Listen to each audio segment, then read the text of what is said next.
नमस्कार, मी सचिन अपसिंगकर. बार्शी टुडेमध्ये आपलं स्वागत. आपल्या सर्वांना माहीत आहे की जागतिकीकरण, खाजगीकरण आणि उदारीकरण या अनिष्टार्थानं तत्वत्रयी जेव्हा आपल्या देशामध्ये अवतरल्या, त्यानंतर निर्माण झालेल्या त्या सगळ्या मुक्त आर्थिक धोरणांच्या एका मोठ्या प्रवाहामध्ये अहेरे आणि नाहिरे या वर्गांचं एक मोठं सामाजिक ध्रुवीकरण झालं. आपलं म्हणजे सर्वच मानवी समाज या हा लिंग, वर्ण, धर्म, वंश अशा सगळ्या प्रकारच्या भेदांना सामोरे जात असताना, आणि हा सगळा काळ हा पोस्ट मॉडर्निझम, उत्तर आधुनिकतावादाचा हा सगळा काळ आहे. या काळामध्ये आपल्या देशातलेही जगण्याचे प्रश्न अत्यंत गंभीर होत आहेत. या सर्व काळामध्ये जंगलामध्ये अधिवास करणारा जो समुदाय आहे, आदिवासी समुदाय, या समाजातल्या अत्यंत शेवटच्या, अत्यंत तळागाळातल्या स्तरामध्ये जाऊन काम करणाऱ्या मूळ मुंबईच्या, पण ज्यांनी मुंबईसारख्या मेट्रोपॉलिटन, कॉस्मोपॉलिटन आणि अत्यंत ग्लॅमरस आणि करिअरिस्ट अशा शहरामधलं भौतिकतावादी, चंगळवादी जीवन नाकारलं आणि ज्या अत्यंत एका ध्येयवादाने झपाटून नर्मदा खोरे आंदोलनामध्ये गेल्या आणि त्यांनी त्या आंदोलनामध्ये अक्षरशः म्हणजे स्वतःच्या सर्व म्हणजे जीवनाचं एकत्रीकरण त्या सर्व आदिवासींच्या प्रश्नाभोवती म्हणजे केलं. नर्मदा खोरे आंदोलनानं केवळ भारतालाच नव्हे तर जगाला पण ज्यांचं विस्थापन विकासाच्या या नव्या परिभाषेच्या नावाखाली होत आहे, त्यांचं पर्यायी पुनर्वसन झाल्याशिवाय हे विकास हे खोटे आहे असं सांगितलं. आणि या जगाला सुद्धा एक मानवतावादी मूलभूत हक्कांच्या बाबतीमध्ये जागरूक देण्याचं काम केलं. अशा या अत्यंत मोठ्या व्यापक नर्मदा खोरे आंदोलनामध्ये काम करणाऱ्या विधिज्ञ योगिनी खानोलकर आज आपल्या समवेत आहेत. आज बार्शीसारख्या निमशहरी ग्रामीण भागामध्ये त्या केवळ इथल्या विद्यार्थ्यांचं, युवकांचं प्रबोधन व्हावं या हेतूने बार्शीमध्ये आल्या होत्या. त्यांच्या हस्ते मणि देशपांडे लिखित संविधान जागृती करणाऱ्या पुस्तकाचं आज प्रकाशन झालं. नमस्कार. तुमची दीर्घ प्रस्तावना झाली, पण ती तुमच्या व्यापक कार्याला म्हणजे पूरक अशी होती. रुईया कॉलेजमध्ये राज्यशास्त्राचं म्हणजे अध्यापन करत असताना अगदी ते शिक्षण अर्धवट सोडून तुम्ही नर्मदा खोरे आंदोलनामध्ये म्हणजे गेलात. तर इंदुमतीताई आणि वसंतराव खानोलकर यांना तुम्ही जाऊन म्हणजे घरामध्येच पाहिलं. ते सगळं कामगार चळवळीचं वातावरण, या सगळ्याचं बाळकडू तुम्हाला बालपणापासून मिळालं. पण काही म्हणजे त्यावेळेच्या त्या सगळ्या आंतरिक प्रेरणांबद्दल काय सांगता येईल नेमकं? म्हणजे नर्मदा आंदोलन माझ्यासाठी अगदी घराच्या जवळ आलेलं आंदोलन होतं, कारण ते झालं सुरू 1985ला. त्यावेळेला नर्मदेच्या खोऱ्यामध्ये चाललेला संघर्ष मुंबईपर्यंत यायला वर्ष झाली. पण कारण काका काकी माझे जे आहेत, इंदुताई खानोलकर आणि वसंतराव खानोलकर, हे आणि आम्ही एकाच कुटुंबामध्ये आणि एकाच सोसायटीमध्ये राहत होतो. तर त्या निमित्ताने मी एकदम लहान असताना, मेधाताई हा संघर्ष चालू असताना अनेक वेळा वेगवेगळ्या धरणे मोर्चांसाठी मुंबईत यायच्या, तेव्हा घरी येणं पण व्हायचं. आणि त्या वेळेला माझं खाली काकींकडे कधीतरी जाणं व्हायचं, तेव्हा ओळख व्हायची. आंदोलनातल्या काही लोकांना पण मेधाताई कधी कधी घेऊन यायच्या. तर ती मैत्री झाली तिथे, अशी एकदम साधी मैत्री. त्यावेळेला हा नर्मदेचा मुद्दा काय वैश्विक आहे वगैरे वगैरे माझ्या डोक्याच्या पलीकडे होतं. पण माझी ओढ स्वतःची काकांनी मला लावलेली सवय होती की ते त्यांच्या युनियनचं भरपूर काम असायचं. ते दोन्ही स्वातंत्र्य लढ्यामध्ये भाग घेतलेले होते आणि त्यांचं ते युनियन लीडर असल्यामुळे ते वेगवेगळ्या ठिकाणी फिरायचे. तर त्यांच्या बरोबर ते मला घेऊन जायचे लहान असताना सुद्धा. आणि मग मी कळत नसलेल्या मीटिंग्समध्ये पण जाऊन बसायचे. तिथे असं काहीतरी आहे असं त्यावेळेला थोडंसं कुठेतरी कानावरती पडतं. ते आता पुढे काय होईल याचा आपण विचार नसतो केलेला, पण ते पडतं. ती सुरुवातच होती. मग नर्मदेच्या निमित्ताने कधी धरणी मोर्ची असली तर मग बॅनर बनवा, पोस्टर बनवा, मग त्याच्यावरती अच्छा तुझं अक्षर चांगलं आहे का, मग तू लिही, असं म्हणून काकी मला लिहायला द्यायच्या. तेव्हा मी अजून पण आठवतं एकदा नर्मदा सुद्धा मी नीट नव्हते लिहिलेलं, एवढी लहान होते. आणि न वरती रफार आहे का म वरती रफार आहे का दा वरती रफार आहे असे गोंधळ झाले होते. पण ते तात्पुरते होते. नंतर आम्ही काकींबरोबर या सगळ्या मुंबईला मंत्रालयाच्या समोर बाकी ठिकाणी जेव्हा मोर्चे धरणं व्हायचे तेव्हा मी काकींबरोबर जायचे एकदम लहान असताना. आणि मग कधीतरी बॉक्स घेऊन फिरा. तर काकीने मला नेहमी सांगायच्या की कोणाकडे भीक नाही मागायची, मुद्दा सांगायचा आपला काय आहे आणि तो पटला आणि लोकांनी दिलं तर घ्यायचं, नाही तर मागे नाही लागायचं. फार ते अजून पण डोक्यात आहे माझ्या, मी इतक्या वर्षांमध्ये. पण ते एक झालं तर त्याच्यामध्ये मैत्री होत गेली माझी. तर तेव्हा सुद्धा मला काय आंदोलनात जायचं नव्हतं, कारण काकांबरोबर मी जात असल्यामुळे माझं स्वप्न तर लेबर लॉयर व्हायचं होतं. माझा कलाटणी मला याच्यामध्ये मिळाली आणि मी सडनली चेंज माझं प्रोफेशन, म्हणजे मी तिथे जाण्याचं कारण हे 1999 मध्ये धरणाचं काम जे बंद पडलेलं होतं 1985 पासून 95 पर्यंत बंद, सुप्रीम कोर्टाच्या निर्णयाच्या आधी, ते सुप्रीम कोर्टाच्या निर्णयानंतर परत चालू होण्याचं सुरू झालं म्हणजे. आणि त्यावेळेला मग खूप मोठा संघर्ष होणार होता. 5 वर्ष थांबलेलं म्हणजे खोरं शांत होतं, ते उठणार होतं. आणि त्यावेळेला युवकांनी याच्यामध्ये सामील व्हावं अशी हाक नर्मदेच्या खोऱ्यातून आली होती. त्यावेळेला मी कॉलेजच्या जीवनामध्ये पोहोचलेले होते. आणि तेव्हा आमच्या कॉलेजमध्ये रत्नाकर मतकरी सर जे आहेत त्यांचे ते अरुंधती रॉय यांनी लिहिलेल्या पुस्तकाचं अभिवाचन करायचे. त्यांचं ग्रेटर कॉमन गुडचं ट्रान्सलेशन गीताली त्यांनीच केलं होतं. ते बहुजन हिताय म्हणून त्याचं वाचन करायचे. तर त्या आमच्या कॉलेजमध्ये पण, रुईया मध्ये पण मी त्यांचे प्रयोग वगैरे असताना बॅग घेऊन हे कर वगैरे असं, आणि थोडीशी मेधाताईची बहीण असल्यामुळे आपण पुढे पुढे पुढे करतो तसंही थोडंसं होतं. तर त्यावेळेला ते कानावरती पडलं. पण ते सुद्धा माझं ट्रिगर किंवा ते जाण्याचं कारण नव्हतं. माझं सगळ्यात महत्वाचं त्या खोऱ्यातलं आकर्षणाचा बिंदू ठरला ते मुंबईतलं फ्रस्ट्रेशन मला आलेलं. आणि ते मला वेगवेगळ्या कारणांमुळे आलं. म्हणजे एकदा मी NSSच्या युनिटमध्ये असताना मला सरांनी आमच्या लिडरशिपच्या कॅम्पला पाठवलेलं. आणि त्या लिडरशिपच्या कॅम्पमध्ये आम्हाला सगळ्यांची भाषणं झाली आणि आमचे जे प्रमुख होते त्यांनी आम्हाला शेवटच्या भाषणामध्ये सांगितलं की तुम्ही जे काही तुम्हाला इनोव्हेटिव्ह आणायचं ते आणा, आणि 100 मुलं तुमच्याकडे आहेत युनिटची आणि त्यांना घेऊन तुम्ही भरपूर काम करा, मी तुम्हाला सगळ्या प्रकारची मदत करेन. तर मग आम्ही भारावले जातो. आणि तेव्हाच नर्मदेचं पण चालू होतं. तर माझ्या डोक्यात विचार सुरू झाले की का नाही नर्मदेच्या खोऱ्यामध्ये आपण मुलांना, म्हणजे आपल्या बरोबरच्या मुलांना घेऊन जायचं. तर मी आमच्या सरांना विचारलं रुईयाच्या, तर ते म्हणाले की मला काहीच हरकत नाहीये, पण तो प्रोजेक्ट म्हणजे बाहेर कुठेतरी जायचं असेल तुम्हाला शहराच्या, तर तुम्हाला कोणाला म्हणजे मुख्य व्यक्तीला विचारावं लागेल. तर ती तू जबाबदारी घेत असशील तर मी तुला अपॉइंटमेंट घेऊन देतो. तर मग मी गेले आणि बराच वेळ बाहेर बसलेले होते. आणि माझं वय त्यावेळेला एकदम, म्हणजे आपण सेन्सिटिव्ह असतो ना, 17-18 वर्षाचे असतो, भडकतो पण, खूप इमोशनल पण असतो. तर तशी मी बाहेर बसले होते, खूप वेळचा वेट करत होते आणि सरांनी काय बोलवलं नाही. नंतर खूप वेळाने मला बोलवलं. आधीच माझी पेशन्स संपत आलेला. पण मग मी सरांकडे गेले आणि सरांना म्हटलं की सर ऐसे नर्मदा आंदोलन आपने सुना होगा.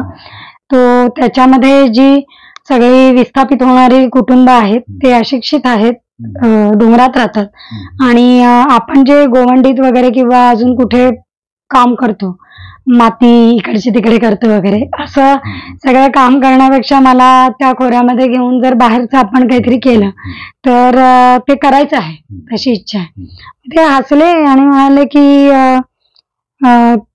तुम क्या बोल रहे हो, तुमको समझ में आ रहा है क्या, ये सरकार के विरोधी है और हमको फंडिंग कहाँ से आता है बताया गया. तर मी म्हटलं, म्हणजे मला नकार तेव्हाच कळला होता. आणि मी म्हटलं मग क्यों नहीं पर जा सकते ना, क्योंकि जरूरत है ना सर, जरूरत है ना, असं 2-3 वेळा मी त्यांना बोलले. मला अजून तो प्रसंग डोळ्यासमोर आठवतो. आणि मग सरांनी नकार दिला मला. मग मला अशी विचित्र अवस्था माझी झाली. मला माहित नाही मला कुठून ते आलं, पण मी त्यांना म्हटलं की सर अभी मैंने एक आपसे सीखा कि आप मतलब जो भी बड़े लोग बड़े भाषण देते हैं और बोलते हैं वो उसके ऊपर यकीन नहीं करना चाहिए और अभी मैं मेरे रास्ते खुद चुनूंगी असं म्हणून मी बाहेर आले आणि भरपूर रडले वगैरे. त्या बाई होत्या रिसेप्शनिस्ट, त्या म्हणाल्या सरांनी काय केलं असं त्यांना प्रश्न पडला असेल. पण मी म्हटलं काय कुछ नहीं, उन्होंने मुझे ना कहा है पर मुझे रोने दो म्हणून मी तिथे खूप वेळ रडले आणि मी बाहेर पडले. मग मी NSSचे मला त्या वर्षी 10 मार्क मिळणार होते ते मी सोडले. हा एक पॉइंट झाला. पण जायचं कसं वालं अजूनपर्यंत ठरलं नव्हतं आणि त्याला अजून त्याच्यावरती बऱ्याच गोष्टी येणं बाकी होत्या. त्याच्यामध्ये मग मला प्रत्येक गोष्ट मला अशी दिसायला लागली की जी मला अनकम्फर्टेबल वाटायला लागली. त्याच्यामध्ये मग तुम्ही युनिटमध्ये कुठेतरी गेलं प्लेसमेंटला वगैरे की BRCच्या कुपनवरती डबल कुपन्स घ्या, चलता है लेना चाहिए, असं एक असायचं. ते मला नाही पटायचं.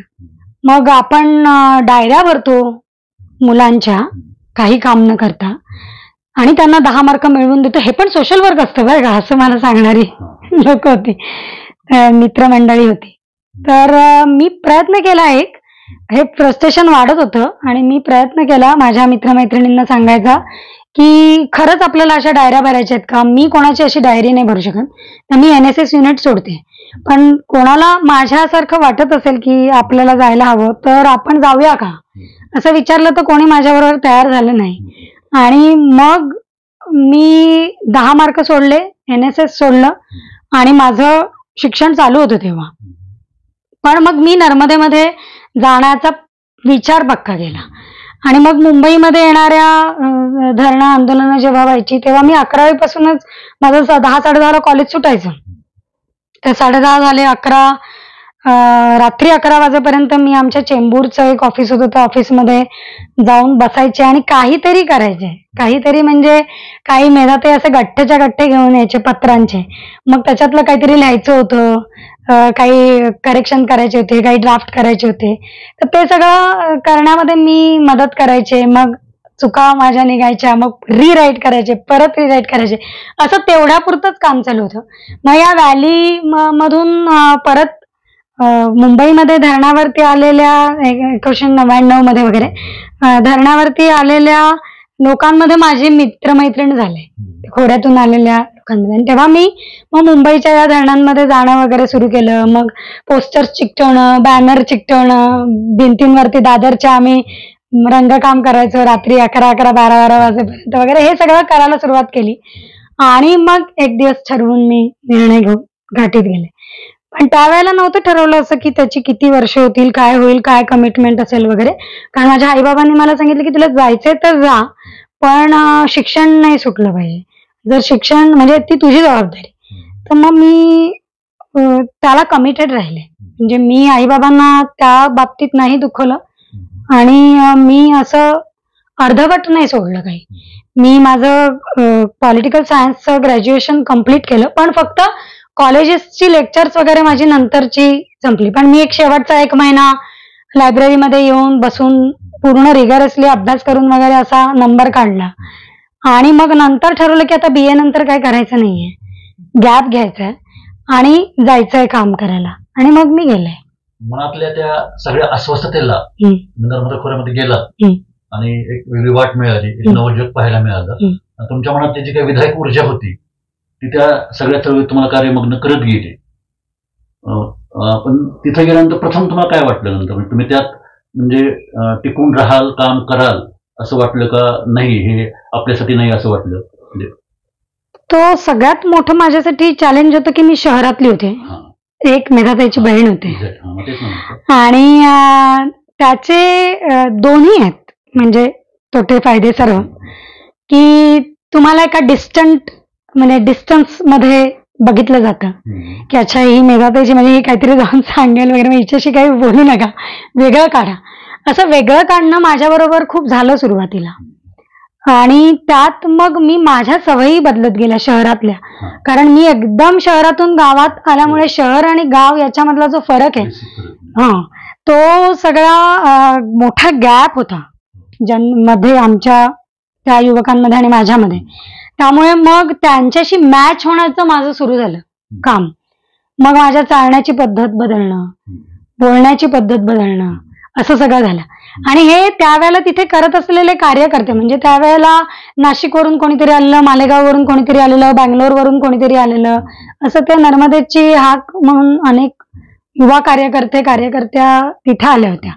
आणि त्यांच्या बरोबर मॅच होणं याच्यासाठी माझ्या ह्या सगळ्या गोष्टी झाल्या. आणि त्यातून पुन्हा आतले आणि बाहेरचे असतात ना, तसं ते मग एकदा तुम्ही आतमध्ये शिरलात की you have to prove yourself की I am not the person which you think about me, असं असतं. तर ते भाषाशैली, जीवनशैली, आहारशैली हे सगळं बदलत असताना अंतर्मनामध्ये नेमकं द्वंद्व काय होतं? ते द्वंद्व नव्हतं, मला आनंद होता, कारण हे माझं चॉईस होतं. आणि मी ज्या फ्रस्ट्रेशन, म्हणजे जिथे खोटेपणा, लबाडी, गडबड अशा सगळ्याचं जे फ्रस्ट्रेशन होतं त्याच्यावरती मी, म्हणजे त्यामुळे मी तिथे गेले होते. आणि ते मला प्रायमा फेसी कुठं नाही जाणवलं, कारण मी खोलात नव्हते शिरले त्यावेळेला. पण सगळी माणसं किती साधी, आदिवासी जीवन किती साधं आहे, आपल्याला जगायला काय गोष्टी लागतात, म्हणजे खरं बघायला गेलं तर म्हणजे पंखा नसेल तर आपल्याला उकडायला लागतं, पण तिथे डोंगरामध्ये वीज नाही, काही नाही, तर लोक राहतात तरी सुद्धा आणि जगतात आणि खूप सुंदर आणि सुखी आयुष्य जगतात. तर त्या आपल्या गरजा माझ्या कमी व्हायला लागल्या. मला कधी कसले म्हणजे सोज नव्हते की काहीतरी घातलं कानातलं वगैरे असं त्यावेळेला. आणि म्हणून मग कसले खर्च पण नसायचे, म्हणजे कपडे पण ना, आम्ही हळूहळू, मी तर कपडे विकत घेणं सुद्धा सोडलं होतं. म्हणजे माझे जे घेऊन दिलेले आईबाबांनी असायचे तेवढे, पण त्याच्या पलीकडे कपडे ही गोष्ट सुद्धा, रिलीफ मध्ये आलेले जे कपडे असायचे ना ते बोचकं असायचं. आणि त्या बोचक्यामध्ये विविध प्रकारचे कपडे असायचे. त्यातले पंजाबी ड्रेसेस जे असायचे ते त्या आदिवासी भागामध्ये कोणी घालायचंच नाही, त्यामुळे ते तसंच टाकले जायचे किंवा त्याचे फडके बनवायचे किंवा काहीतरी करायचं असं होतं. ते कपडे आम्ही घालून अनेक वर्ष घाललेले. आदिवासींचं जे जीवनमान होतं त्याच्यामुळे तुम्हाला ते म्हणजे भावलं ऍक्च्युली. त्याच्यामुळे पण मग तुमच्या त्या सगळ्या लाईफ ऍक्टिव्हिटी मध्ये त्यामुळे ती ना एक, म्हणजे त्याच्यामध्ये मला ते ऍडजस्ट करण्यासाठीचा स्ट्रगल नाही झाला, तसा इमोशनल स्ट्रगल नाही झाला, कारण ते माझं आनंदाचं ठिकाण मला सापडल्यासारखं झालं होतं ना त्यामुळे. आणि मला काहीतरी करायचं होतं त्या समाजासाठी, ही माझी चीड होती तिकडची त्यावेळेची सुद्धा, सरांना उत्तर देण्याची आणि सर्व. तर तो मूळ, I was very clear about my intention, why I am there, हे अगदी फ्रॉम द फर्स्ट डे होतं ना. तरी पण ते अत्यंत तरुण, लहान अशा वयामध्ये पण ते सगळं अंगवळी पडणं, जुळवून घेणं हे त्रासदायक नाही झालं त्यावेळेला? कदाचित यासाठी नसेल झालं त्रासदायक, कारण मला फार मोठी नसल्यामुळे खूप सारे तात्विक वगैरे प्रश्न नाही पडले. कारण हा जो पिरियड असतो एक 18 वर्षाचा ते 20-23 वर्षापर्यंत, तेव्हा तुमच्या काही आयडियोलॉजीज नसतात बनलेल्या, त्यामुळे तुम्हाला एका आयडियोलॉजी मधून दुसऱ्या आयडियोलॉजीत शिफ्ट व्हायचंय, किंवा मी एकदम कट्टर काहीतरी आहे आणि मग त्या कट्टरतेतून दुसऱ्या मध्ये, तिथे नाही जमलं म्हणून ते व्हायचं. तिथे तुमचे स्ट्रगल्स असतात. पण जिथे तुम्ही अगदी रॉ म्हणून जाता, म्हणजे कोवळं किंवा काय म्हणतो एकदम रॉच म्हणून, तेव्हा आपल्याला म्हणजे तितकं प्रश्न नाही पडत, ते मला नाही पडले. आणि त्याच्यामुळे मला जे काम करता आलं ते सुद्धा फार सहज, कारण मला उत्सुकता फार होती. I was very curious about नवीन भाषा, नवीन लोक, नवीन पहाड, नवीन गोष्ट, असं रोज काही ना काहीतरी. मग चालत आणि एकटं फिरायचं, मस्तपैकी जायचं कार्यकर्त्यांबरोबर सुद्धा. आणि गावात गेलं की लोक असे वाट बघत असायचे, अच्छा कार्यकर्ते आंदोलनाचे आले, कारण त्यांना तिथे गावामध्ये पोहोचणारं कोणीच नव्हतं तेव्हा, आणि रस्ते नाहीत, काय नाहीत. मग आम्ही जायचो, तर मग कोणीतरी शिकलेली व्यक्ती तिथे आलेली आहे म्हटल्यानंतर मग ते गोळा व्हायचे. म्हणजे तोही स्ट्रगल असा नव्हता, कारण आंदोलनाचा बेस होता तिथे ऑलरेडी. आणि मग आपली गरज, वारंवार लोकांनी आम्हाला तुमची गरज आहे हे संदेश मला दिले. आणि त्यामुळे माझं ते असं पक्क होत गेलं की आपल्याला राहायचंय. तर मी आमच्या सगळ्या कार्यकर्त्यांच्या फळीमध्ये त्यावेळेला कमिटमेंट दिल्या होत्या की 1 वर्ष देऊ, 2 वर्ष देऊ वगैरे असं. तर मीच कोणती कमिटमेंट नव्हती दिली, की माझं ते मुक्त होतं सगळं, वेग होतं सगळं. पण मला सगळ्यात जास्त वर्ष 20 वर्ष झाली आणि कदाचित ते मुक्त असल्यामुळे झाली असावीत किंवा ती कमिटमेंट नव्हती किंवा ते बंधन नव्हतं. आणि मला हे रिअलाइज झालं की माझ्यावरती बंधन आलं की मला प्रॉब्लेम येतोय आणि ॲज फार एज मला मुक्ततेने काम करायचा स्कोप जिथे आहे तिथे माझं बेस्ट ऑफ द बेस्ट मी देऊ शकते असं मला थोडीशी तुम्हाला पुनरुक्ती वाटेल. पण म्हणजे घरामध्ये समाजातल्या शेवटच्या घटकाचं कामगार चळवळीचं वाचन होतं हे मला मान्य आहे. त्यावेळेस तुम्हाला त्या सामाजिक जाणीवेचे संस्कार तुमच्या मनावर होत होते, तुम्ही त्या चळवळी जवळून पाहत होता, सगळं खरं आहे. पण तरी पण असं कोणत्या आयडियोलॉजीचा तुमच्यावर त्यावेळेला प्रभाव असा झाला का, कोणत्या मार्क्सियन किंवा सोशलिझम तुम्हाला त्यात म्हणजे आदिवासींसारख्या म्हणजे घटकाशी आपण जुळवून घ्यावं, त्यांचे प्रश्न समजून घ्यावेत, त्यांच्यासाठी काम करावं, तिथंच राहावं असं वाटण्यापर्यंत तुमची मनस्थिती म्हणजे नेमकी कशी तयार झाली? खरं उत्तर जो आहे तो मनामध्ये इतका प्रभावी कसा झाला? खरं उत्तर द्यायचं झालं तर हे मार्क्सिझम, सोशलिझम, इझम्स याचा मला काडीचा अभ्यास नव्हता आणि माहिती नव्हती. माझं पुस्तक वाचन मुळीच त्या पद्धतीचं नव्हतं. कारण मी ज्या वयामध्ये ते करायचं होतं त्या वयामध्ये मी ऍक्च्युअल वर्कमध्ये पडून गेले. म्हणजे मी गेले तर माझा दिवसच पूर्ण असा जायचा की तिकडच्या लोकांचे काय प्रश्न आहेत, काय आहेत, मग ते घ्या, मग मीटिंग करा, हे करा, ते करा. त्यामध्ये आपण सोशलिझम करतोय, मार्क्सिझम करतोय, काय करतोय असे इझम्सच माहिती नव्हते. आणि त्याच्यामुळे मला आणि अजून सुद्धा मग मी फार गोंधळते बरं का या इझम्स वरती की मला ते एकदम नॅचरल होत गेलं. आणि त्याच्यामध्ये मी असं त्याला लेबलाइज पण नाही करू शकत ऍक्च्युली की हे सोशलिझम आहे, हे मार्क्सिझम आहे, हे अमुकिझम आहे. कारण ते त्या पद्धतीचा पुस्तकी कारण त्याची ती पुस्तकं पण आम्हाला कधी अवेलेबल नाही झालीत आणि आमची स्टाईलच सगळी एवढी म्हणजे नॅचरल होती लोकांबरोबरची की तसा काही संबंधच आला नाही कधी. त्यामुळे मग ते त्याचा काही फार प्रथमदर्शनी खोऱ्यातलं ते सगळं वास्तव तुम्ही जवळून पाहिलं. मग त्यांचे जे जंगल जमीन, तिथली नैसर्गिक संसाधने यांच्यावरची त्यांचं जे काही मालकी आहे ते सगळं हिरावून येणार त्यांचं विस्थापन, वन जमिनी असतील किंवा इतर त्यांच्या हक्काच्या जमिनींचं जे काही सर्व निष्कासन आहे, तर हे सगळं पाहत असताना तुमच्या मनावर नेमकं म्हणजे काय टिपलं तुम्ही तिथलं सगळं भेदक वास्तव जे आहे तुम्ही काय सांगाल?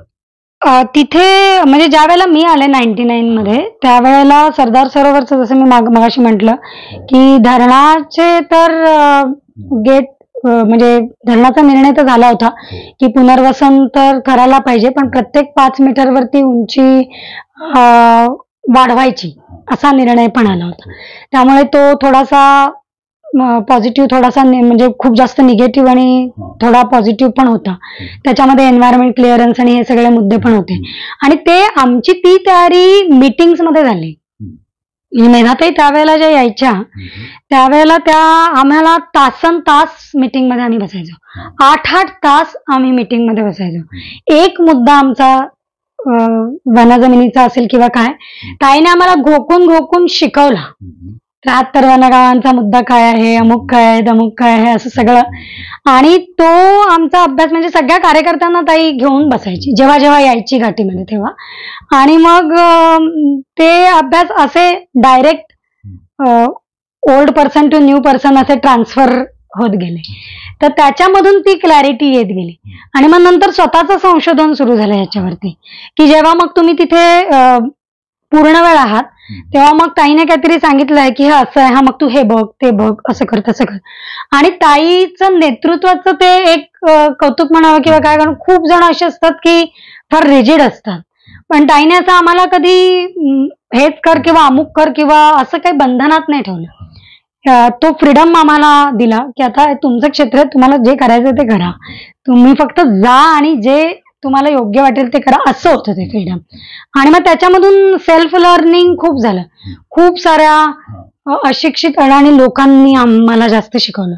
आणि माझं जे म्हणजे आपले जे भ्रम असतात शहरी भ्रम की खूप शिकलं, खूप पुस्तकं आली, खूप मार्क्स छान मिळवले की आपल्याला सगळं आलं असं आपल्या आपण इगोमध्ये जातो कधी कधी, तर ते सगळे असे तुटले माझे. आणि हेखेखोरपणा पण थोडा तुटला होता.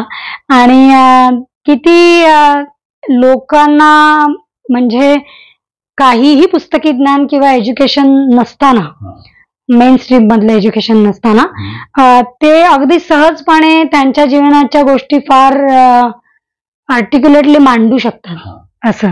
आणि ते फार सहज नदीबद्दल बोलतात. ते खूप उत्तम, माझ्यापेक्षा छान भाषण करतात. आणि त्यांच्याकडून मी खूप खूप खूप शिकले आणि ते फार एनरिचिंग होतं. अधिक नैसर्गिक आहेत असं वाटलं? हो, ते अधिक नैसर्गिक, अधिक खरे आणि खूप ग्राउंडला असून पण खूप वैश्विक विचार करणारे होते. कारण लिडरशिप ती पण होती ना, वैश्विक लिडरशिप पण होती. कारण आंदोलन नर्मदेच्या खोऱ्यात असलं तरी ते खूप तोपर्यंत पोचलेलं होतं 92 पर्यंत. आणि सगळीकडे त्याचा प्रचार प्रसार होता आणि समर्थक समूह होते, गट होते. त्यामुळे हा प्रत्येक मुद्दा वैश्विकतेशी जोडणारा जो एक लिंक लावला गेला या मेधाताईच्या लिडरशिपमुळे, त्याचे परिणाम लोकल लिडर्स वरती पण झाले. आणि त्याच्यामुळे आमच्या पिंजारीबाई सारखे, राणा डाया सारखे किंवा नूरजी डाया सारखे, आणि म्हणजे हे महाराष्ट्रातली पण मध्य प्रदेशातली कमळूजीजी, कमला यादव, हे अगदी म्हणजे पंजारीबाई वगैरे, डेडलीबाई वगैरे तर बिलकुल न शिकलेल्या अशिक्षित अडाणी. आणि कमळूजीजी नुकतं फक्त लिहिता वाचता येणारी, ती अशा भराभर पानं भरून नोट्स काढायला लागण्यापर्यंतची तिची प्रगती आम्ही बघितलेली. तर ती फार अमेझिंग होती आणि ते फार एनरिचिंग होतं. त्याच्यामुळे ते जास्त मूलभूत मानवी मूल्य म्हणजे स्वतःच्या कारण त्याच्याशिवाय तुम्ही तुमचं अस्तित्वच हिरावून घेण्याचा मुद्दा येतो ना तिथे. त्यामुळे मग तिथे तशा पद्धतीचं जात धर्म सोडून, बाकीचं तुमचं राज्य सीमा मोडून सगळे एकत्र येतात. तो एकही सुद्धा आम्हाला या इंटरनॅशनल म्हणजे नॅशनल लेवलचं 3 स्टेट डॅम असल्यामुळे, मध्य प्रदेश, महाराष्ट्र, गुजरात असे तिन्ही राज्यांच्या बाउंड्रीवरची लोक असल्यामुळे त्यांच्या ब्राह्मणांमधले आदिवासींमध्ये बसतात नाही बसतवाले भेद जे असायचे ते पण आंदोलनाने, सत्याग्रहाच्या निमित्ताने पुसलेले होते. कारण सगळेजण त्या एकाच ध्येयाने आले होते की धरण आम्हाला थांबवायचं, आणि धरण थांबवायचं आहे या भूमिकेपर्यंत यायला 99 उजाडलेलं होतं. म्हणजे 95 तर उजाडलेलंच होतं. कारण त्यावेळेला सगळे सर्वेज झाले होते, टाटा इन्स्टिट्यूटचे सर्वेज होते, बाकीचे सर्वेज होते.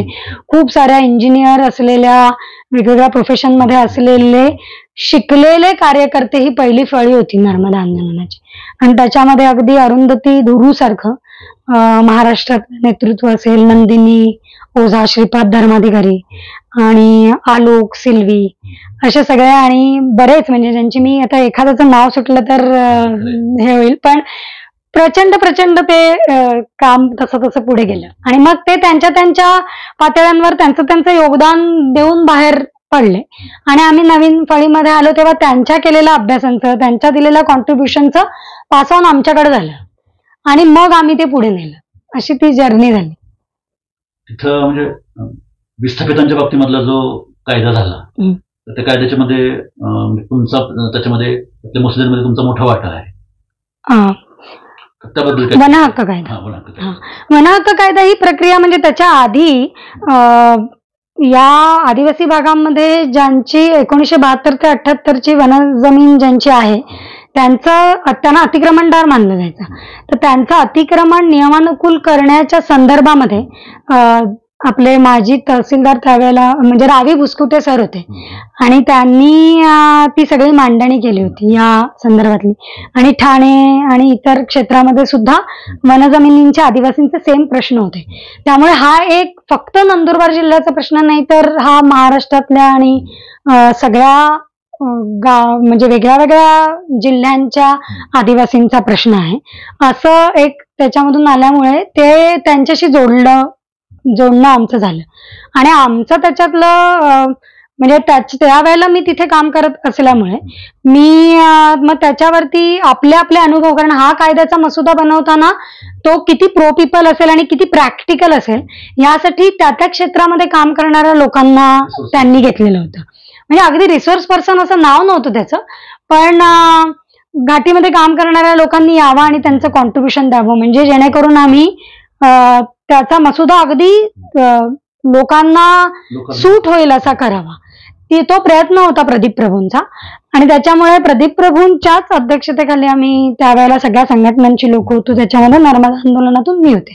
आणि त्यावेळेला माझं ऑलरेडी या आमच्याकडे ती देवधरे समिती बनलेली होती वन जमिनींचे हक्क नियमानुकूल करण्याची.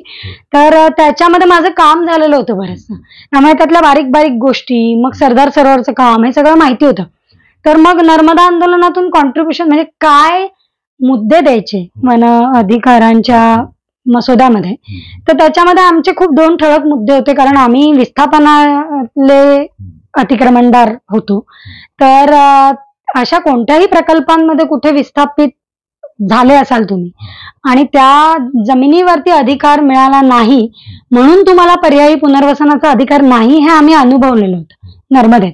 म्हणून हा नवीन कायदा करत असताना तरी तो नंदुरबार सरकार संपूर्ण राज्याला नाही देशाला लागू व्हावा आणि त्या निमित्ताने का होईना पुनर्वसनाचं कुठेतरी यावं, म्हणून मग तो क्लॉज आम्ही टाकायला लावला की ज्याला कोणतेही कॉम्पन्सेशन न देता हकलून दिलं असेल त्या जमिनीवरून, त्याचेही हक्क मान्य करून तुम्हाला त्याला पुनर्वसन करायचं आहे, हा एक. आणि दुसरा, त्याची नीती तयार करायची आहे म्हणजे, आणि त्याला पर्यायी जमीन द्यायची आहे.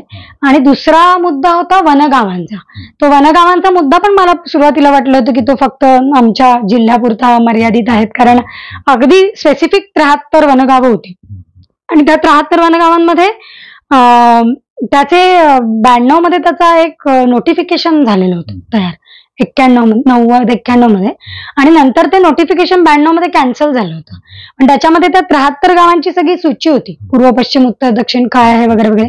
त्यामुळे ती कुठेतरी कागदावर होती, पण माहितीचा अधिकार त्यावेळेला आलेला नसल्यामुळे ती दाबलेली होती कार्यालयांमध्ये. ती आम्ही कशी तरी आमच्या हातात लागली मॅजिकली. आणि ती हातात लागल्याबरोबर हा मुद्दा समोर आला की अरे वनगावांचा काहीतरी प्रश्न आहे आणि या गावांचे ही 73 गावं आहेत असं. आणि मग त्याच्यानंतर येणाऱ्या सगळ्या कलेक्टरांना 73 वनगावांचं ब्रीफिंग मी केलं. पण त्या मसुद्यामध्ये ते घालायला लावलं की अशा प्रकारची कोणतीही वनगावं जी महसूल म्हणून नाही झाली, तर तुम्ही वनगावं असले की काय होतं की तुम्ही ना इकडचं ना तिकडचे, म्हणजे इलेक्शन असेल त्यावेळेला वोटिंग कार्ड मध्ये तुम्ही आहात, पण तुम्हाला योजना द्यायच्या असतील सरकारी कोणत्या पण, तर एकतर तुम्ही विस्थापित आहात किंवा मग तुम्ही महसूल नाही आहात. त्याच्यामुळे तुमच्या 7/12 दिला म्हणजे 7/12 तर नाहीच, आणि जरी तो बनला असला कधीतरी तरी तो आदेश सारखा असायचा. आणि त्या आदेशाची फोड नाही व्हायची, म्हणजे ट्रान्सफर ऑफ प्रॉपर्टी नाही व्हायची, शिफ्टिंग नाही व्हायचं प्रॉपर्टीचं. म्हणजे मुलाकडून ती म्हणजे वडिलांकडून ती मुलाकडे, मुलाकडून त्याच्या परिवाराकडे पुढे असं जायचं नाही, सरकायचं नाही, कारण ते कागदच नव्हते काही, त्याचा काही अर्थच नव्हता. म्हणून मग तो मुद्दा टाकायला लावला. आणि तो फक्त त्या जमिनींपुरताच नाही तर एकूण पूर्ण त्या गावाला महसुलीचा दर्जा देण्याचा होता. आणि नंतर आमच्या लक्षात आलं की हा फक्त महाराष्ट्रातला नंदुरबार मधला मुद्दा नाही, तर हा सगळ्या देशभरातला मुद्दा आहे. आणि ऑफकोर्स महाराष्ट्रातला अनेक जिल्ह्यांमध्ये नंतर तशा केसेस आल्या. पण हेच असतं की ज्या वेळेला कायद्याचा मसुदा बनवणारे लोकांना, काम करणाऱ्या लोकांना घेऊन काहीतरी करतात, तेव्हा तो लोकांच्या एकदम जवळ जाणारा कायदा बनतो. पण तरी सुद्धा या कायद्याच्या बाबतीमध्ये माझं वैयक्तिकरित्या समाधान नाही झालं. आमचा एक कार्यकर्ता होता धनसिंग म्हणून, आदिवासी कार्यकर्ता. तर आम्ही या सगळ्या कामामध्ये मी गुरफटलेले असताना मी कधी कधी त्यांच्याबरोबर गप्पा, म्हणजे आमच्या गप्पा व्हायच्या. तर त्याने मला एक दिवस सांगितलं होतं, तुम्ही ना सगळ्या आदिवासींना ची गडबड करताय म्हणे, कारण आमच्यामध्ये वैयक्तिक हक्क असं काही नसतं, आमच्यामध्ये सामूहिक असतं, असं शिव असते, शिवार, आणि त्या शिवारीच्या आतमध्ये जे असेल ते सगळं मिळून करतात. आणि हे जर तुम्ही वैयक्तिक मध्ये नेलात ना तर लक्षात ठेव की हे गडबड होणार. मग माझ्या डोक्यात ते एकदम फिट बसलं. आणि खरोखर त्याने बोललेला शब्द, धनसिंगने बोललेला शब्द खरा झाला. आणि म्हणून आम्ही तो कायद्याच्या मसुद्यामध्ये असताना सुद्धा ना आम्ही त्याच्या सामूहिक अधिकारांवरती जास्त भर दिला. मी म्हटलं अरे धनसिंग, हा आदिवासी ना त्यांच्या जमिनीचा हक्क न मिळणं, त्यामुळे एखाद्या कंपनीचं आक्रमण जर यांच्यावरती झालं तर ते लोकांना विचारणारच नाहीत, ते डायरेक्ट फॉरेस्ट कडून ॲक्विजिशन करून घेतील आणि परस्पर तुम्हाला लाटतील म्हणलं. कधीतरी तर तो पेपरवर यावं लागेल. आणि मग ते पेपरवरती येताना कसं यावं लागेल, तर मग ते शिवेचं गणित आलं. आणि म्हणून मग आम्ही नर्मदा आंदोलनाने खूप निर्णय घेतला, म्हणजे आम्ही जाणून बुजून तो निर्णय घेतला की आम्ही याच्या पुढचं कायदा झाल्यानंतरचं जे काम करू ते सामूहिक अधिकारांवरती जास्त भर देणारं असेल. आणि मग ते मेळघाटच्या 2 केसेस पण, मेंढालेखाची केस झाली होती, त्याच्यात पण त्यांनी सामूहिक अधिकारांचाच भर दिला. त्याच्यामुळे ज्यांचे असे खूप वर्षांची लोकांबरोबरची काम झाले, ज्यांना आदिवासी जीवन पद्धती राहण्याची माहिती आहे, त्यांनी कधीच वैयक्तिक अधिकारांसाठी, वनाधिकारांसाठी फोर्स नाही केला.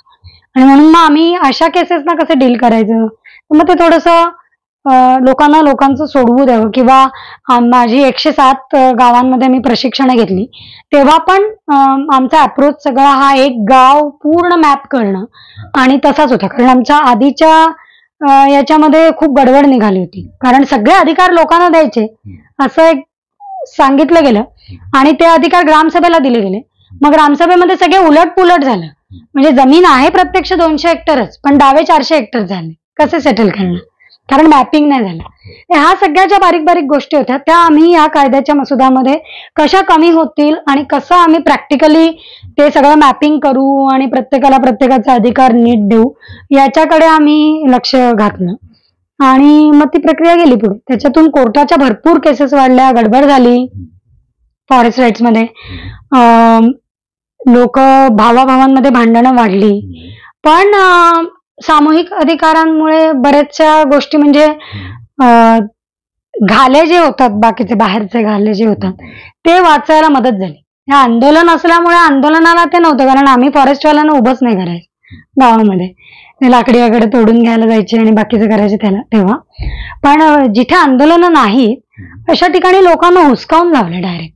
आणि या वनहक्क कायद्याचा फायदा घेऊन, म्हणजे गैरफायदा म्हणू आपण त्याला, त्याने अशाच लोकांना हकलवणं सुरू केलं आणि नोटिसेस काढणं की आता कायदा पास झालेला आहे बरं, आता नाही तुम्ही स्वतःला सिद्ध करू शकलात तर गेले, जे पूर्वी नव्हतं. म्हणजे कायद्याचा सुद्धा कसा कोण वापर करून त्याला तुम्हाला सांगता येत नाही. आणि म्हणून त्याला पॉलिटिकली सुद्धा व्हावा म्हणून सपोर्ट होता. कारण ते हिडन अजेंडे त्यांचे होते, आमचे अजेंडे वेगळे होते, सोशल ऍक्टिव्हिस्टचे. आणि राजकीय लोकांचे अजेंडे वेगळे होते, बिझनेसचे अजेंडे वेगळे होते. आणि सगळ्यांनी आपापले अर्थ त्या वनहक्क कायद्यामधून काढले आणि म्हणून सगळ्यांनी आपापल्या अँगलने त्याला विचार करून त्याला संमती दिली. फार वेगळी गोष्ट आहे बरं काही. पण 1036 आदिवासींचं तुम्ही प्रमाणीकरण करून दिलं, म्हणजे घोषित करून दिलं की जे विस्थापित आहेत, त्यांचं नंतर म्हणजे पुनर्वसन झालं का? हो, कारण म्हणजे सरदार सरोवर मध्ये Narmada water dispute tribunal award झाला ना 579 मध्ये. कारण ते इंटरस्टेट असल्यामुळे त्याला वॉटर डिस्प्यूट ऍक्ट लागू होतो. आणि मग त्या ऍक्ट नुसार तुम्हाला म्हणजे 3 राज्यांमध्ये जर वाद असतील तर त्याचं तुम्हाला निराकरण करण्यासाठी समिती बनवली जाते, तशी नर्मदेत बनली होती. त्यामुळे पुनर्वसनाची धोरणं जी पूर्ण राज्यामध्ये काहीतरी महाराष्ट्रात होती थोड्याफार प्रमाणामध्ये, पण मध्य प्रदेश, गुजरात मधल्या राज्यांमध्ये पुनर्वसनाची नीतीच नव्हती. आणि अशा वेळेला नर्मदा निवाडा जो होता, Narmada water dispute tribunal act, पुनर्वसन नीती स्टेट लिस्ट, कॉन्क्रीट लिस्ट कोणतं त्याच्यामध्ये नाहीये? नाही, आता आहे. आता तो कॉम्पन्सेशनचा, फेअर कॉम्पन्सेशनचा ऍक्ट झाला ना 12 मध्ये पास, 12-13 मध्ये.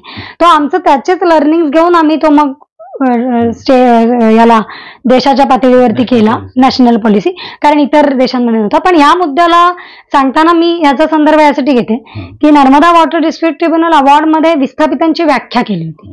आणि मग त्या व्याख्यांमध्ये तुमचं जमीन बुडतं आहे, घर बुडतं आहे, तर जमिनींमध्ये प्रकार होते, मग त्यांच्यापैकी किती हेक्टर जमीन कोणाला द्यायची, अशी एक पॉलिसी तयार झाली. कारण 10 वर्ष या धरणाच्या बाबतीत, लाभ हानीच्या बाबतीत 3 राज्यांमध्ये पॉलिटिकल भांडणं होती लाभ घेण्याच्या बाबतीत. आणि त्यामुळे महाराष्ट्र आणि मध्य प्रदेश गुजरातवरती तुटून पडलं होतं की हे धरण आम्ही होऊ देणार नाही, जर आमचं विस्थापन होतं आणि आम्हाला काडीचा फायदा होत नाहीये, पाणी मिळत नाही, इतर गोष्टी मिळत नाहीत म्हणून. आणि मग मुद्दा आला की त्याच्यामधून मग ती विस्थापितांची कॅटेगरी वगैरे झाली. आणि मग आमचं काम सुरू झालं की त्या विस्थापितांच्या कॅटेगरीमध्ये किती लोक आहेत असं शोधणं. आणि मग त्या विस्थापितांच्या कॅटेगरीमध्ये तुम्ही नसाल तर तुम्हाला कोणत्याच प्रकारचं कॉम्पन्सेशन मिळणार नाही. त्यामुळे पहिल्यांदा लोकांना पुनर्वसन करून घ्यायचं आहे तर पुनर्वसन करा असं आंदोलन करून होणार नव्हतं. तर त्यांना काहीतरी एक प्रक्रिया करून घोषित करून घ्यावं लागणार होतं. ती होती घोषिताची प्रक्रिया. आणि त्याच्यामध्ये सुरुवातीला आम्ही ज्या वेळेला सरकारने 0-0 आकडे देऊन सुप्रीम कोर्टामध्ये खोटे रिपोर्ट सादर करून धरणाची उंची प्रत्येक टप्प्यावरती 5-5 मीटरवरती वाढवली, धोखाधडी करून लोकांबरोबर, तेव्हा आम्हाला हे सिद्ध करणं भाग झालं की करायचंय. म्हणून आम्ही 2001 मध्ये आम्ही मुंबईमध्ये खूप मोठं 30 दिवसांचं म्हणजे महिनाभराचं धरणाला बसलेलो आणि महिनाभराचा उपवास केला होता मेधाताईंनी आणि कार्यकर्त्यांनी, काही गावातल्या लोकांनी.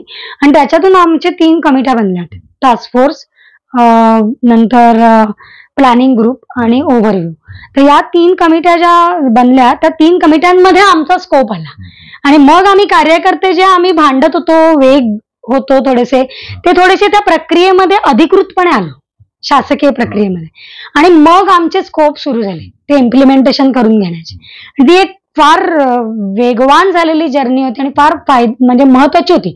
कारण आम्ही त्याच्यावरती तासनतास बांधलेलो आहे. 568 लोकांचा आकडा देऊन महाराष्ट्राचं पुनर्वसन पूर्ण झालं असा आकडा देऊन पूर्ण झालेलं, म्हणजे रिपोर्ट जाऊन आता आमचं काही बाकी राहिलं नाही अशा भूमिका राज्याने घेतलेल्या होत्या केंद्रावरती.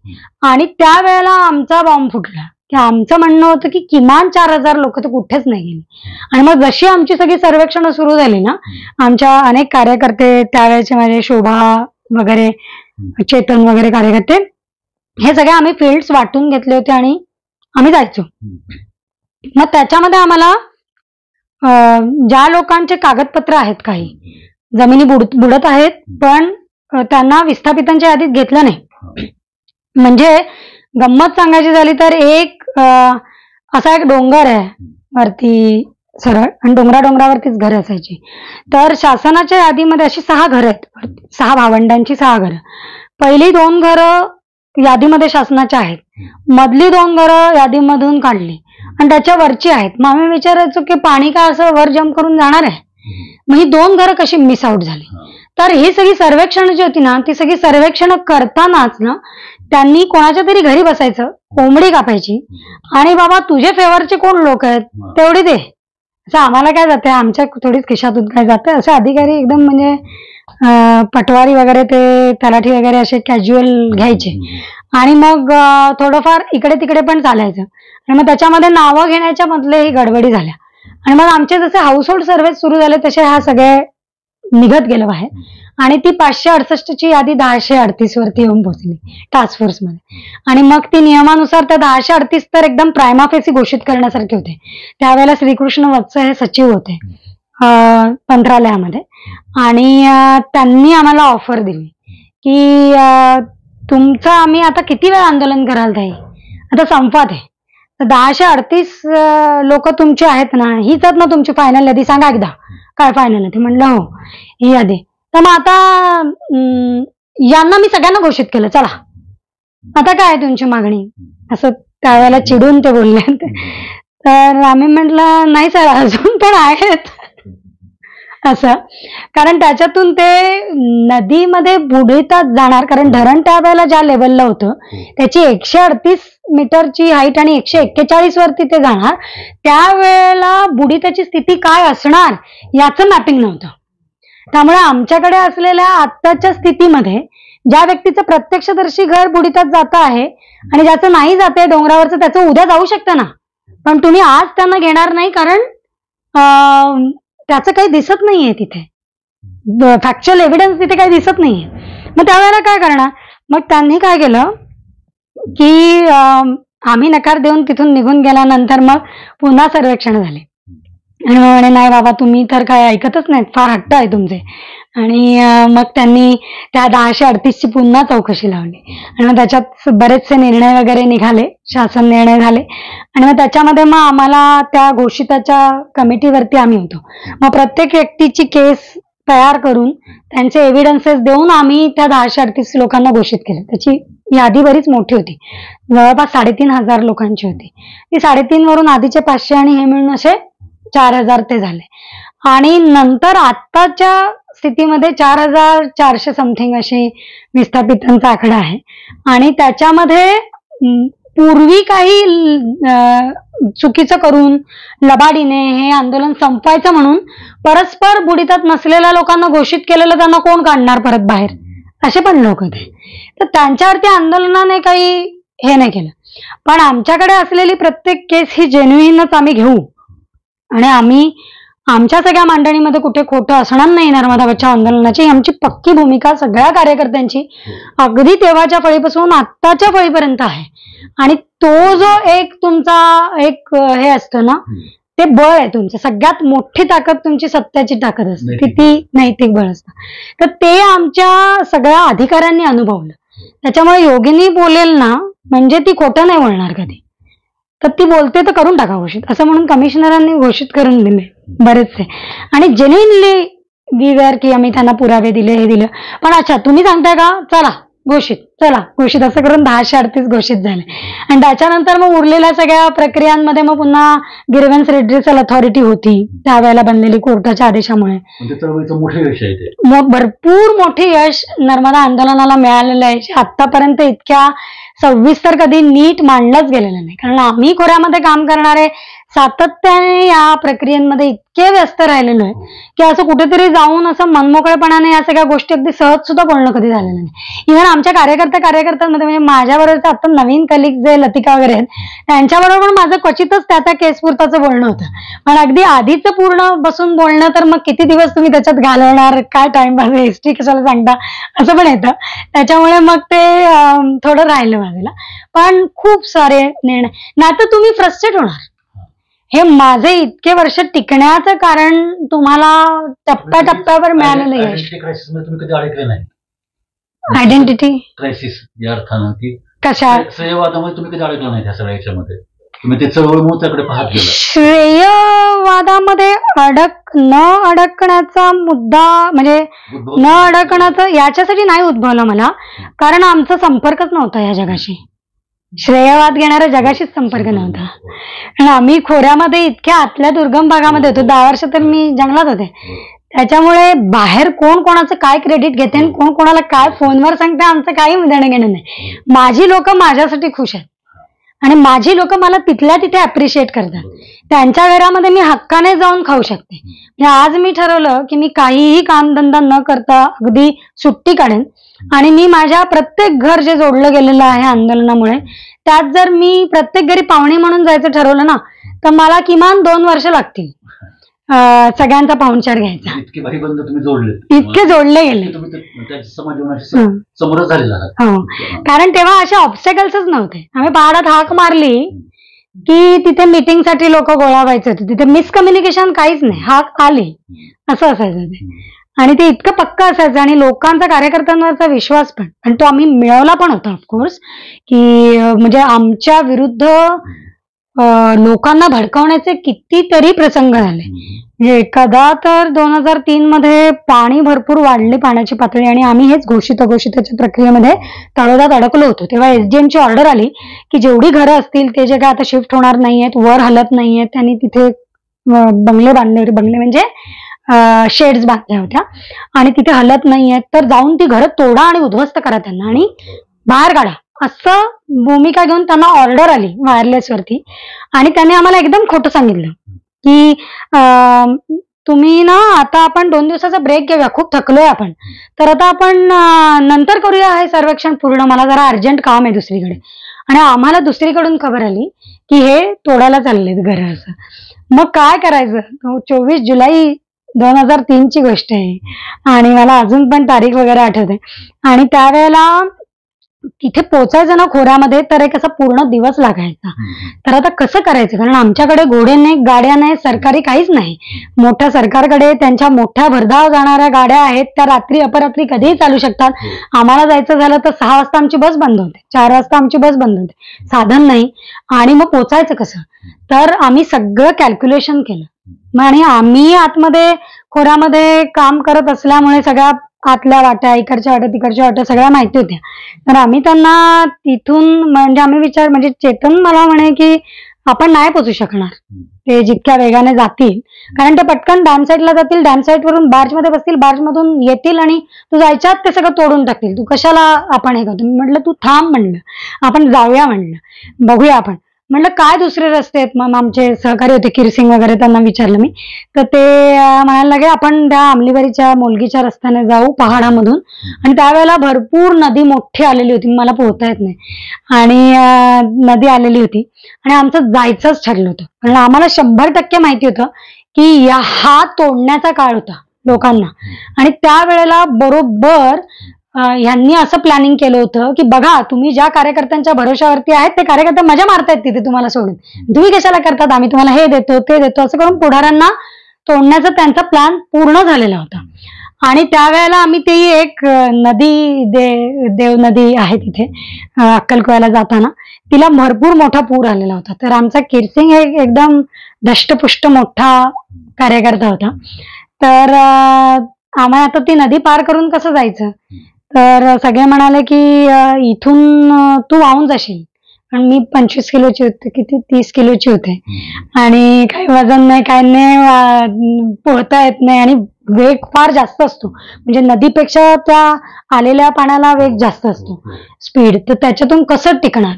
मी म्हटलं त्याला किरसिंगला, मी म्हटलं की अरे तू मला धरून पार करू शकशील याची तुला गॅरंटी आहे का, चल मी पण रेस घेते. म्हणलं तो म्हणाला मी नेईन तुला, चल तुझी असेल तर जाऊया, असं म्हणून मग त्याने मला पकडलं, म्हणजे 2 कार्यकर्त्यांनी मला पकडलं वरती बावलीसारखं, आणि ती नदी पार केली.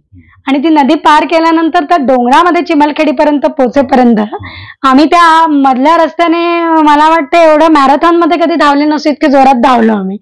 आणि तोपर्यंत माझ्या मनात जे होतं की हे तोडायला निघालेले आहेत ते तसंच चाललं होतं. एका आमच्या मुख्य तिकडच्या जो कार्यकर्ता होता, म्हणजे प्रकल्प बाधित, त्याला आतमध्ये घेऊन समजावणं चालू होतं. आणि लोक आता करूया नाही करूया वाल्या याच्यामध्ये येत असताना जोरात मी म्हणजे नारा दिला डोंगरातून कुठून तरी, आणि त्यांना माझा आवाज ऐकू आला. आणि तो आवाज ऐकू आला तेव्हा त्यांना कळलं की आपले कार्यकर्ते आलेले आहेत. त्यांना विश्वास होता येणार, पण कसे काय माहिती नाही. तर मग सगळे जे पेटले, म्हणजे हे मी एका लेखात सुद्धा मागे लिहिलेलं, आता बोलायला काहीच हरकत नाही. तर तेव्हा ते सगळे जे पेटले त्यातल्या मुली तर इतक्या अग्रेसिव्ह झाल्या की त्यांना छान पोहता वगैरे येत होता, आणि पोलिसांचा पूर्ण ताफा होता तिथे की मुलींना घेऊन जायचं, पकडायचं आणि सगळ्यांना उद्ध्वस्त करून त्यांना घेऊन जायचं. तर त्यातल्या एकाही घराला एकतर आधी आम्ही हात नाही लावू दिला, आणि दुसरं त्या मुलींना इतका जोश आला की मला त्यांना कंट्रोल करणं कठीण जायला लागलं की आता या पोलिसांना मारून बसतील की काय, असा प्रश्न येऊन गेला. इतकी चीड त्यांना की आता आमचा कार्यकर्ते आलेली आहे, आता आम्ही बघतो तुम्ही काय करता, असं वगैरे ते बळ असताना एकदम तसं झालं. आणि त्यांनी फटाफट नदीमध्ये उड्या मारल्या, आणि पोलिसांना पोहता यायचं नाही. त्याच्यामुळे ते मॅडम हे जातील, यांना काहीतरी समजावं. आता मी म्हटलं मी काय समजावं. मग असं सुरू झालं. मग मी म्हटलं सर तुम्ही यांना पुनर्वसन दिलेलं नाही, आम्ही तर कधीच सांगतो आहोत की हे बुडणार आहेत, बघा आता पाणी यांच्या घरापर्यंत आलं, आधीच्या बुडलेल्या घरांच्या वर जाऊन शेड मधल्या घरांमध्ये पण बुडीत आलं, 2दा नाही 3दा नाही 4 वेळेला आलेलं बुडीत होतं, तरी यांचा पुनर्वसनाचा प्लॅन नाही. मी म्हटलं आता मी मौन व्रत घेतलं, म्हणून कारण शिव्या सुरू झाल्या होत्या, आता कशा कंट्रोल करणार. म्हटलं मी आता मौन व्रत आहे, म्हटलं मी तुमच्या बार्जमध्ये जाऊन बसते आणि मला तुम्ही बोला, पण मी काही बोलणार नाही, आमचा मौन सत्याग्रह सुरू करते, तू यू हँडल म्हणलं. आणि मग मी जाऊन बसले. त्यांना हँडल करणं फार जीवावर गेलं. आणि मग त्यांनी तिथून कोणालाही न हाकलता न बाहेर काढता ते बार्ज घेऊन निघून गेले, आणि आम्ही त्यांचं हे दिलं. आणि त्याच्यातून आमचे अनेक लोक त्यांनी घोषित केले. त्यावेळेला मापारी म्हणून होते डेप्युटी कलेक्टर, मोरे होते प्रांत. तर त्यावेळेला मग ते झालं, आणि असं ते एक संघर्ष पण तिथे झाला. तर तो म्हणजे त्याच्यामधून पुन्हा एक टप्प्याने मग त्याची ह्युमन राईट्स मध्ये केस गेली. ह्युमन राईट्स मध्ये तर तो वैश्विक मुद्दा असल्यामुळे तो बाजूला फेकला गेला, आणि मग नंतर पुन्हा आम्ही आमच्या मूळ पदावरती आमच्या पद्धतीने डिफेंड करायला किंवा हे करायला सुरुवात केली. आणि मग त्याच्यामध्ये हे सगळे टप्प्याटप्प्यावरती लोक घोषित झाले, आणि मग घोषित झालेल्या लोकांना पुनर्वसनासाठी जमिनीचा वेगळा लढा करायला लागला. त्याच्यासाठी जमिनी शोधा. आधीच्या जमिनी या वनांवरती जंगल तोडून 4,000 हेक्टर बनवलेलं होतं आणि तेव्हा आम्ही जंगल तोडू नका सांगत होतो, तरी त्यांनी जंगल तोडून जंगलावरती लोकांना बसवलं. तेही रॅन्डमली बसवलं. एका गावातून 2 उचल, दुसऱ्या गावातून 2 उचल, तिसऱ्या गावातून 4 उचल आणि बसव. आम्ही म्हणलं एक गाव एका ठिकाणी बसलं पाहिजे. इथपासूनचे छोटे छोटे छोटे मुद्दे घेत ते झालं आणि मग जमिनीला जमीन म्हणून मग त्यांना पहिल्या 5 वसाहती होत्या, मग 6वी 7वी 8वी 9वी 10वी करत 11 वसाहती झाल्या आता. आणि मग ज्या जमिनी आतापर्यंत मिळालेल्या ज्या इतक्या वर्षांमधल्या कामाच्या जमिनी आहेत त्या जवळपास 4,000 लोकांना कंप्लीट मिळालेल्या आहेत. पूर्णपणे त्यांना 2 हेक्टर 1 हेक्टर जे काही लायबल आहे त्याच्यासाठी मिळाले आहेत. आणि मग आम्ही आमचे पुन्हा वयस्क पुत्राची एक कॅटेगरी असते, एक सज्ञान मुलाची, ती सुद्धा अशी 87-88 मध्ये ज्याचं वय 18 वर्ष असेल त्याला तुम्ही सज्ञान मुलगा अशी कॅटेगरीमध्ये टाकता. ते पण आता 45, 46, 56 वर्षाचे होऊन गेले. त्यावेळेला तेवढ्या वयाचे असलेले त्यांच्या फॅमिलीत झाल्या. तर त्यांच्यासाठी आम्ही सुप्रीम कोर्टातून हा निर्णय करवून घेतला की 2 हेक्टर जमीन द्यायला पाहिजे आणि तो मंजूर झाला. आणि म्हणून लोकांना 1 हेक्टर आधी मिळालेली जमीन पुन्हा 1 हेक्टर मिळाली. तर इतक्या अचिव्हमेंट्स आहेत आणि म्हणून ही celebration why I am there because I म्हणजे इंटरनली सेलिब्रेटेड दॅट थिंक की अरे आपल्या केलेल्या कामाला यश आलं असं. आणि मग लोक बोलतात तुमचं तिथे commitment which goes beyond normal call of duty. या somehow